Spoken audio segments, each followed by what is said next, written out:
Bismillahir Rahmanir Rahim. In the name of Allah, the Beneficent, the Most Merciful. I greet you with Islamic greetings. Assalamu alaikum wa rahmatullahi wa barakatuh. And welcome you to our program, Contemporary Issues, in which we continue to look at certain Islamic issues which have come under the spotlight of world attention, where some practices, some beliefs, are questioned by Western civilization, really pointing out that these things are irrelevant and not logical, or they go against modern thinking, etc., etc. And unfortunately, some Muslims have in ignorance fallen into these traps and have become deluded by the arguments which have been presented. So we try to look at some of the issues and try to understand them. Some of the issues are issues where both Muslims and non-Muslims alike really don't understand why. Why does Islam take a position on this or that? And we hope to try to clarify these issues in our program. In this segment, we will be looking at the issue of music from the Islamic perspective.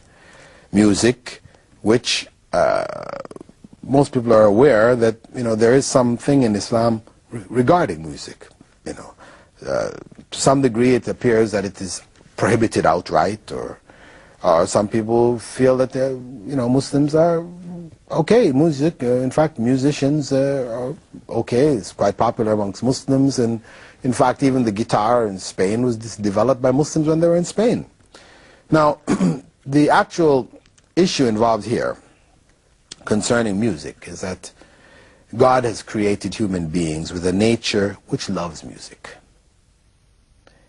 We can see it with a mother singing for her child. Something like this, of course, Islam is not going to prohibit something which is part of the very nature of human beings, to prohibit it just for the sake of prohibition. So, in fact, Islam does not prohibit music outright, but it prohibits the harmful aspects of it. Music is accepted within a particular framework, but outside that framework it has been forbidden. The Prophet ﷺ prohibited the use of wind and stringed musical instruments. In a very famous hadith in which he said, "There will be people of my nation who will legalize fornication, the wearing of silk for men, the drinking of wine, and the use of musical instruments." This is a hadith which is recorded by Imam al-Bukhari. It is a very authentic hadith.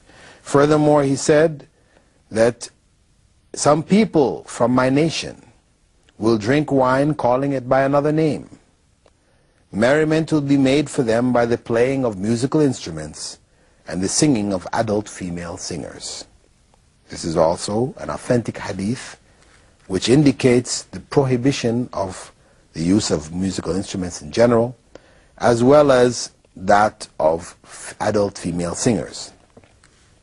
Now, folk songs, which are sung by females who are not adults, this is to a mixed audience, for example, or by males, accompanied by the duff, which is like a small hand drum. This is something which has been made permissible. The Prophet ﷺ encouraged its use in weddings and festivals. And in terms of the recitation of the Quran, it is encouraged to be in a melodious voice. The Prophet ﷺ said, "Whoever doesn't sing the Quran is not of us." So this element of music is accepted within the Muslim society, but that is kept within the bounds of certain festivals, festivities, the recitation of the Quran, etc. And it doesn't become like an obsession.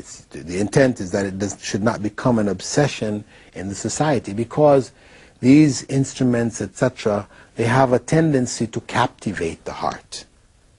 They captivate the heart in such a way that it becomes the means that people will find solace.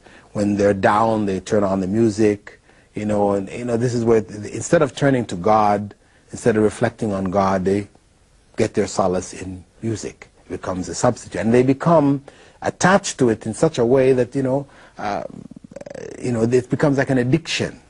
And when we look at the element that produces music in the society, because some people argue, but it helps me to study. Some students will tell me, that I study better when I listen to music, and others have a variety of different explanations. The point is that if music were beneficial, then the musicians would demonstrate that benefit in their lives. Where what you see instead is that corruption, some of the most corrupt elements of society are found amongst the musicians. The drugs, the deviations in homosexuality, these type of things, and all the corruption that's there, people committing suicide and all this kind of thing, concentrated in the area of the musicians. Why? If this thing that they're producing is so good, then why don't they benefit from it? Reality is that it in fact does carry an evil and a dark side, which produces that type of corruption amongst themselves, and in the end ends up corrupting elements of the society. If you listen to the songs that are out there, they're promoting promiscuity and adultery and sin, and it's just loaded in the songs. Unfortunately, this is a very corruptive element in the society. With that, dear viewers, I'd like to thank you for being with us in this segment of our program, Contemporary Issues. You may write in to us, Sharjah Television, P.O. Box 111, Sharjah, UAE, if you have some suggestions of contemporary issues you'd like to hear. Otherwise, you may call into the television, or you may email myself at fld3@hotmail.com if you have certain questions.